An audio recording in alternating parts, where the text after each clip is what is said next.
nous voici réunis ce matin pour procéder au lancement du projet Défi Archipelago. À l'entame de mon propos, je vous fais part de l'intérêt tout particulier que j'accorde à cette rencontre portant sur une question d'enjeu majeur par son impact sur l'économie et au-delà sur notre stratégie d'émergence. Le projet Défi Archipelago est un consortium dirigé par l'APF, demandeur principal, qui est l'opérateur de développement des régions francophones de Belgique.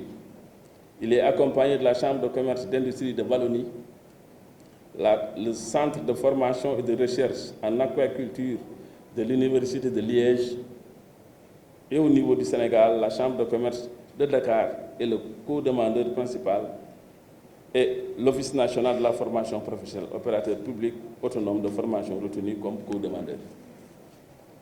Les 3 chambres de commerce, Diourbel, Louga et Kolda, viennent en tant qu'affiliés pour compléter et renforcer le consortium. Ce consortium collaborera ainsi avec plusieurs acteurs de la formation professionnelle, notamment l'Agence nationale d'aquaculture, le Centre de formation Sénégal-Japon, le Centre sectoriel des métiers de bâtiment et des travaux publics de Diamniadio et le CEFAM de Louga.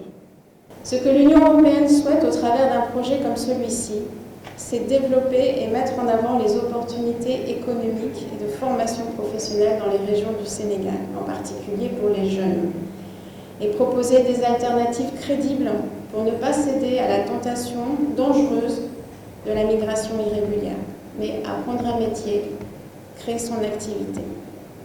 Ce que nous voudrions, c'est montrer que réussir ici, c'est possible. Tekifi.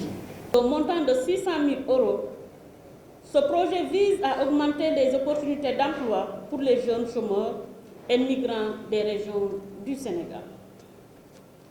Il s'agit notamment des régions de Dakar, Diourbel, Louga et Kolda. Je vous exhorte à renforcer les compétences techniques et l'employabilité des jeunes bénéficiaires dans des secteurs porteurs déjà identifiés, notamment l'agriculture, les BTP, la transformation des produits alimentaires en vue d'améliorer leur insertion sur le marché du travail. Je voudrais également inviter les partenaires techniques et financiers à examiner les possibilités de renforcement du projet avec un financement beaucoup plus conséquent pour non seulement élargir les cibles au niveau des régions concernées, mais également augmenter les régions bénéficiaires.